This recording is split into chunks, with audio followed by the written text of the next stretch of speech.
Good morning to everyone. Start कर रहे हैं। सबसे पहले हमने चैप्टर 4 एक्सरसाइज 4.2 तक कंप्लीट कर लिया था। 4.3 स्टार्ट करने से पहले एक एंगल देख लेते कि एंगल बोलते किसको है। तो मैंने डेफिनेशन लिखी है, an angle is a made up of two rays starting from a common initial point. दो रेज स्टार्ट होती हैं, रेज किसी एक सोर्स से स्टार्ट होती है हमें पता है। तो कह रहा है कोई एक इनिशियल पॉइंट मतलब स्टार्टिंग कोई एक पॉइंट होगी, सेम कॉमन पॉइंट होगा वो, स्टार्टिंग फ्रॉम और कॉमन इनिशियल पॉइंट। अगर ये एक रेस तो ये हो गई, मान लो ये ए है तो ये यहाँ कहीं को जा रहा है, ये बी हो गई। मान लेते हैं ए से बी को कोई एक जा रही है। दूसरा क्या हो सकता है, कोई एक और रे कहीं भी डाल दो, उसको यहाँ डाल दिया। तो ये जो यहाँ पे को बीच में जो फॉर्म होता है इसको क्या बोलते हैं, एंगल बोलते हैं इसको। ठीक है, तो ये हो जाएगा हमारा सी। सेम ये पॉइंट है, एक रेज इधर को जा रही है, एक रेज इधर को जा रही है, तब भी ये क्या एक एंगल है। कितने का एंगल बनता है, ये 180 का पड़ता है। ये सब हम लोग बाद में पढ़ेंगे। ये हमको 0 हो गया, मान लो ए है, ये हमारा बी है, चल सकता है। ठीक है, तो हमेशा याद करेंगे जो एंगल फॉर्म होता है वो हमेशा कैपिटल से लिखा जाता है।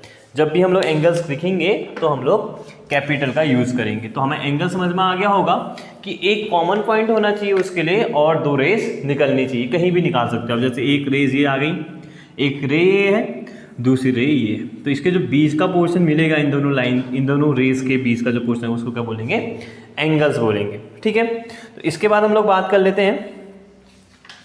तो एक्सरसाइज 4.3 देखते हैं, जल्दी से एक्सरसाइज कंप्लीट करते हैं। 4.3 तो इसमें क्या कह रहा है 4.3 पे,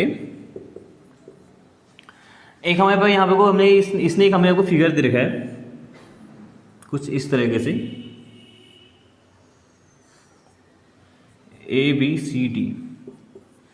ठीक है, तो हम लोग इसको कैसे पढ़ते हैं, ए बी सी डी, ऐसे नहीं पढ़ेंगे इसको, ए बी डी सी करके नहीं पढ़ते हैं इसको, एक सीक्वेंस से आगे बढ़ते हैं। या तो यहाँ से बढ़ो, ए डी सी बी बोलो, या ए बी सी डी बोलो, इसको बीच में जंप करके ऐसे उल्टा नहीं पढ़ते। ठीक है, तो यहाँ तक समझ में आया होगा। इसके बाद हमें कहते हैं name the angles in the given figure. Angle बताओ कह रहा है। देखो, अगर एक कॉमन पॉइंट ये है, यहाँ से एक रे स्टार्ट हुई, कौन सी रे स्टार्ट होगी, ए बी स्टार्ट होगी और ए डी स्टार्ट हो गई, तो ये एंगल हो गया एक। दूसरा एंगल कहाँ हो गया, अगर ये रे है, एक रे इधर को आई, एक रे इधर को आई, तो दूसरा एंगल कहाँ बन गया, यहाँ पे बन गया। तीसरा एंगल यहाँ और चौथा एंगल यहाँ। इसका मतलब जहाँ पे को वर्टेक्स होती है वहाँ पे को हमारा एक एंगल फॉर्म हो जाए। तो इस एंगल का नाम हो गया एंगल ए, या तो उसका एंगल ए लिखो, या इसको लिख सकते हैं डी ए बी, इसको लिख सकते हैं डी ए बी। जो सेंटर पे होता है वही हमारा एंगल होता है। डी ए बी लिखा तो इसका मतलब किस एंगल की बात कर रहे हैं हम, ए एंगल की बात कर रहे हैं। और क्या लिख सकता था मैं इसको, B A D, B A D, इसमें भी ए कहाँ है, कॉमन में। अगर मैं बात करूँ सी डी ए, तो इसमें ए की बात ना होकर किसकी बात चल रही है, एंगल डी की चल रही है। तो एंगल डी को क्या लिख सकता हूँ मैं, और सी डी ए लिख सकता हूँ, और दूसरा लिख सकता हूँ इसको A D C, A D C लिख सकता हूँ। सेम ऐसे एंगल सी की बात कर लें तो सी बीच में आना चाहिए। सी बीच में कहाँ कब आ सकता है, डी सी ए में आ सकता है और बी सी डी में आ सकता है, और कैसे ही नहीं आ सकता। उसके बाद लास्ट हम लोग बात करें एंगल बी की, तो एंगल बी कब आ सकता है, ए बी सी में आ सकता है और सी बी ए में आ सकता है, और आप किसी तरीके से इसको नहीं लिख सकते हैं। तो अगर हम लोग एंगल की बात करें तो हम इसको एंगल को या तो ऐसे लिख लो, या ये लिखो, या सीधे ही एंगल का साइन बनाओ, ए लिख दो, एंगल का साइन लगाओ, बी लगा दो, तो ऐसे भी हम लोग इसको लिख सकते हैं। तो फर्स्ट क्वेश्चन था हमारा, ये कंप्लीट हो गया। इसका हमारे पास सेकंड क्वेश्चन है, सेकंड क्वेश्चन भी देख लेते हैं जल्दी से। तो सेकंड क्वेश्चन क्या कह रहा है हमसे, यहाँ पे को एक इसने यहाँ पे को फिगर बना रखा है कुछ इस तरीके से।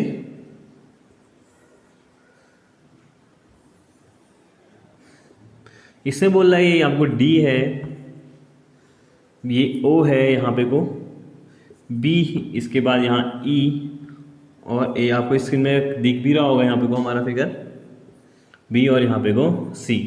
तो पहले वाले में कह रहा है in the interior of D O B, D O E का इंटीरियर। पहले डी ओ ई कहाँ है देखेंगे, डी यहाँ है, ओ यहाँ है और ई यहाँ है।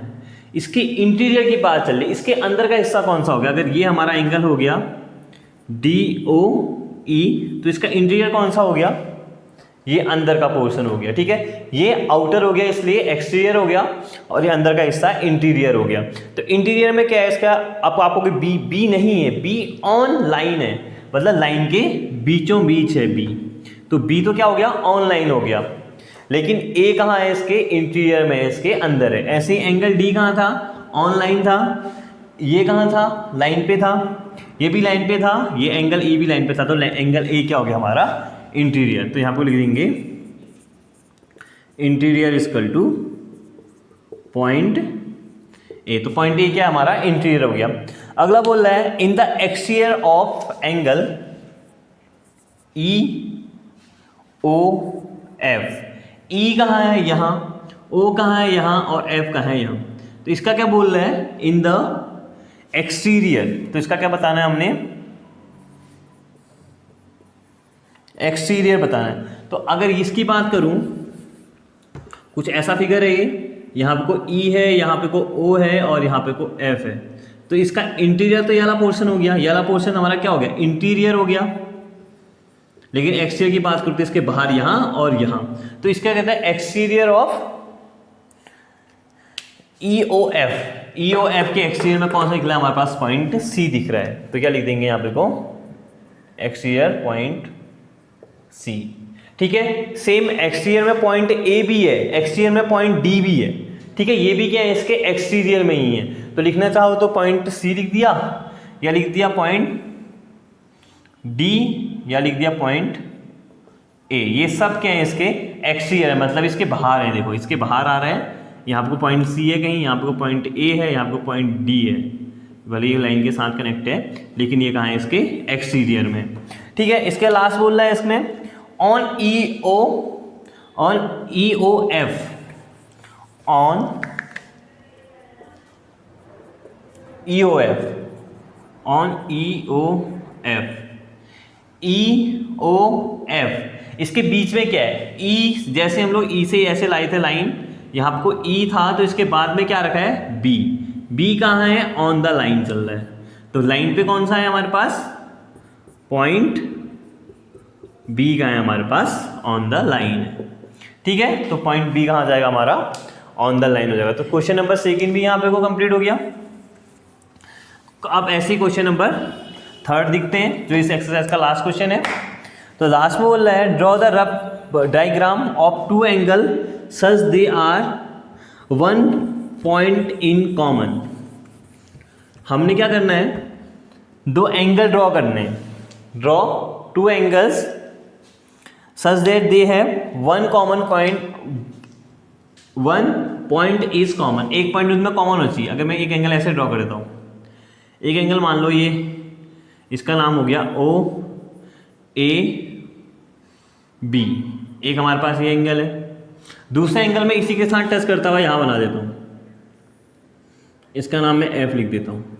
तो हमारे पास दो एंगल मिल गए, एक एंगल मिल गया कौन सा, ए ओ बी, सॉरी ए ओ बी। तो ए ओ बी एक एंगल है, दूसरा एंगल कौन सा है, B O F, B O F है। अब कह रहा है उसमें एक पॉइंट क्या होना चाहिए, कॉमन होना चाहिए, वन पॉइंट इज कॉमन। तो कौन सा पॉइंट कॉमन है, ये आपको लिख देंगे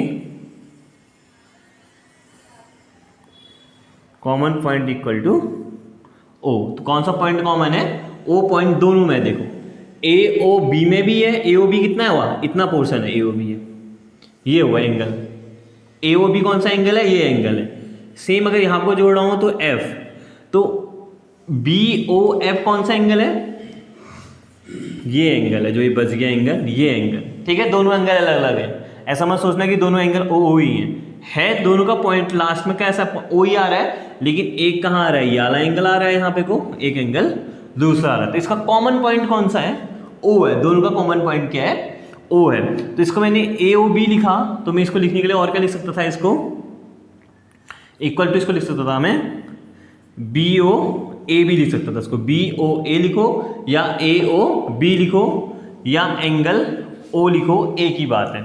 सेम बी ओ एफ लिखो या एफ ओ बी लिखो या एंगल ओ लिखो, इसको एक ही बात है। तो कॉमन पॉइंट क्या हो जाएगा हमारा, ओ हो जाएगा, ठीक है। इसके बाद अगला बोल रहा है 2 पॉइंट्स इन कॉमन, इसके 2 पॉइंट कॉमन होने चाहिए। तो 2 पॉइंट कॉमन बनाने के लिए एक और पॉइंट यहाँ लगा दो, इसका नाम लेता हूँ मैं C। तो हमारे पास 2 एंगल तो पहले से बने हुए हैं, एक एंगल ये बना है, दूसरा एंगल ये बना है, इसमें 2 पॉइंट कॉमन होने चाहिए कह रहा है। तो 2 पॉइंट देखो कहाँ पे कॉमन है हमारे पास। इसके अगर 2 पॉइंट कॉमन की बात करूँ मैं, तो ये जब ये लाइन आ रही थी हमारे पास, देखो BOA की बात करें, BOA में कौन कौन से पॉइंट है, एक तो B है, C है, O है और A है। B है, O है, B है, C है, O और A है।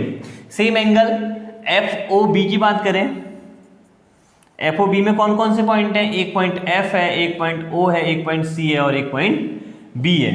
तो हमसे कितने पॉइंट कॉमन की बात कर रहा था, ये हमसे कह रहा था कि उसमें 2 पॉइंट कॉमन होने चाहिए। तो 2 पॉइंट कॉमन हमारे पास थे, एक B पॉइंट कॉमन था, एक C पॉइंट कॉमन था, एक O पॉइंट भी कॉमन है। अगर मैं यहाँ पे C नहीं भी लिखता तब भी मेरा क्वेश्चन कंप्लीट था। कैसे, अगर मैं यहाँ पे क्या नहीं लिखता, C नहीं लिखता, तब भी मेरे पास क्या कह रहा है, 2 पॉइंट बोल रहा है, तो 2 पॉइंट हमारे पास मिल गए, एक पॉइंट B था, एक पॉइंट O था। तो यहाँ पे लिख देते हैं कॉमन पॉइंट कौन कौन से हो जाते हैं हमारे पास, एक पॉइंट B हो जाता और एक पॉइंट O हो जाता। ठीक है, तो ये समझ में आ गया होगा यहाँ पे को। इसके बाद बोल रहा है 3 पॉइंट इन अ कॉमन। अब 3 पॉइंट जब कॉमन की बात करता तब हमें एक और पॉइंट लिख सकते थे हम लोग। यहाँ पे को O था, यहाँ पे को A था, यहाँ पे को B, यहाँ पे को C और यहाँ पे को F था। तो सेम वही 2 एंगल कौन कौन से हमारे पास, एक एंगल FOB है, दूसरा एंगल BOA है। इसमें हम लोग पॉइंट लिख देते हैं, FOC और B थे इसके पॉइंट। अगले के पॉइंट क्या थे, दूसरा वाला था BCO और A। तो कॉमन पॉइंट लिख देते हैं, यहाँ पे को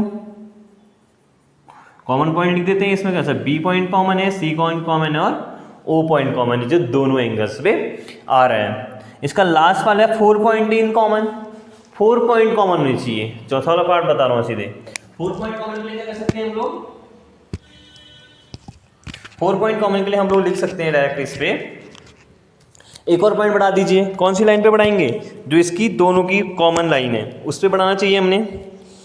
तो दोनों की कॉमन लाइन है हमारे पास, दोनों की कॉमन लाइन हमारे पास ये है। यहाँ पे को मैं एक पॉइंट लिख देता हूँ E। ठीक है, तो अब एक पॉइंट कौन सा बढ़ गया इसमें, FOB में कौन सा पॉइंट बढ़ गया, E पॉइंट बढ़ गया। सेम BOA में कौन सा पॉइंट बढ़ गया, E पॉइंट बढ़ गया। कितने कॉमन पॉइंट कह रहा है, 4 कॉमन पॉइंट बोला, तो 4 कॉमन पॉइंट हमारे पास मिल गए। इसका लास्ट है 1 रे इन कॉमन, एक रे उनमें कॉमन होनी चाहिए। सिंपल सी बात है, एक एंगल ये है तो इसमें एंगल कौन सी रे कॉमन है, OB।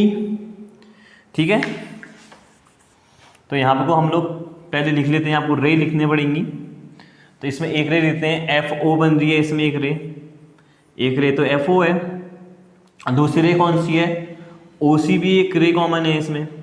तीसरी OE भी एक रे कॉमन है और OB भी एक रे कॉमन है। और कौन सी रे हो सकती है, CE भी हो सकती है। और कौन सी रे हो सकती है, EB भी हो सकती है। ठीक है, इतनी सारी रो एक एंगल पे हमें मिल रही है, इतनी सारी रे। दूसरा कौन सी रे इसमें मिल रही है हमें, OB मिल सकती है इसमें, फिर से CE मिल सकती है, OC मिल सकती है, OE मिल सकती है, CB मिल सकती है और लास्ट कौन सा है, OA रे कॉमन। अब हमें कह रहा है कोई एक रे कॉमन हो, तो कोई भी एक लिख दो, इसमें बहुत सारी रे हैं। OB है तो 1 रे कॉमन रे लिख देते हैं यहाँ पे को, कॉमन रे इक्वल टू OB। और भी बहुत सारी रे हैं जो आप कॉमन लिख सकते हैं। ठीक है, तो आई होप आपको यहाँ तक का समझ में आ गया होगा। तो अब हम लोग नेक्स्ट लेक्चर में देखेंगे 4.3। Thank you for watching.